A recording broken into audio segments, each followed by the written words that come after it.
Question from YouTube.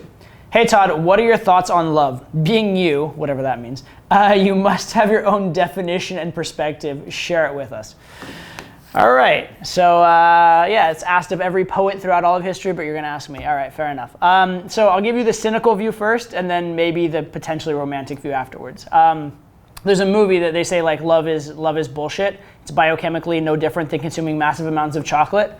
On a logical level, I agree. On a logical level, love kind of is bullshit. It is a way that our genes trick us into acting in certain ways that are to our genetic benefit, like any emotion that we have. So by having love for children, for example, we are more likely to protect and take care of our offspring, which allows us to help get our genes into the next generation.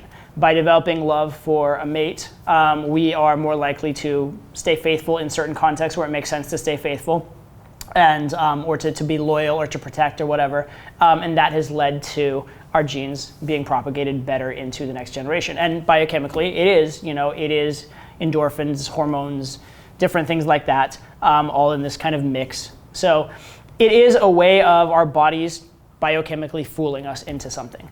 That said, in a lot of senses, it's useful. And that said, it's also one of the most beautiful things you can possibly have as a human being. To have lived and had years on this planet and not experienced love, you've really missed out.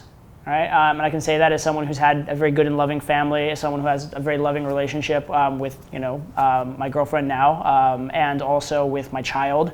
That is a relationship I would never trade for anyone, anytime, anywhere.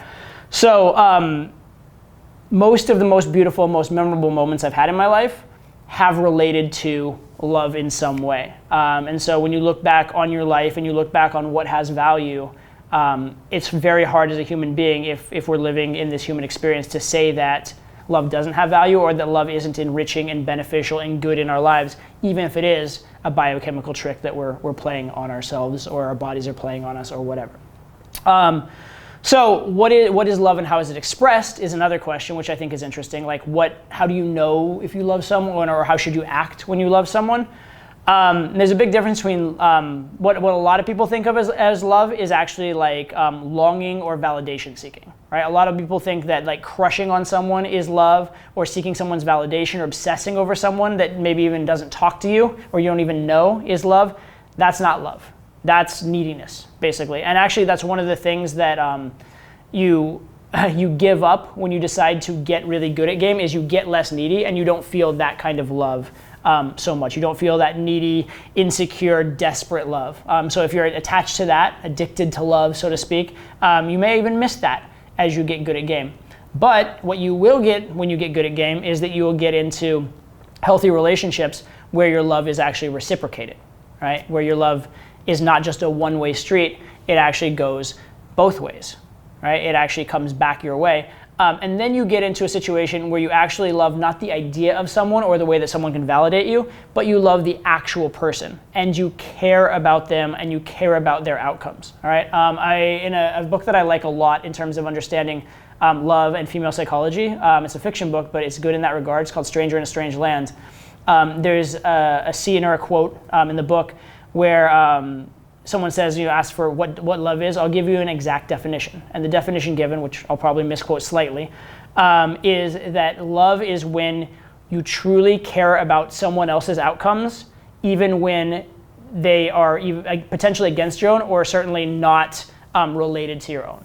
Right? So if you love someone, you care that things go well for them in life. You care about their life, even when it's not to your own benefit. And that is love. And then obviously the degree to which that is the case is the degree of your love.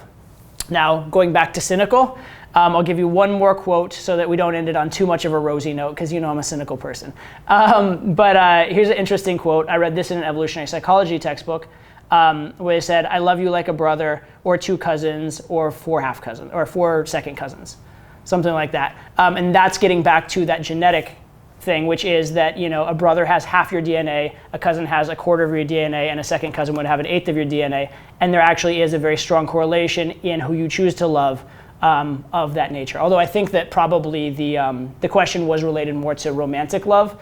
It does give you a perspective on the fact that while love is this beautiful thing, it is also important to know where it comes from, and it's important not to be tricked into it, and it's important not to be in those needy, desperate love paradigms and be like guided by love to against your own self-interest, and to doing behaviors that are not productive and even potentially self-destructive, because love can certainly be abused, love can certainly be addictive, and love has certainly led many, many people astray over their lives. That said, I will reiterate, it is one of the most beautiful experiences when you have a good, healthy love and a healthy relationship.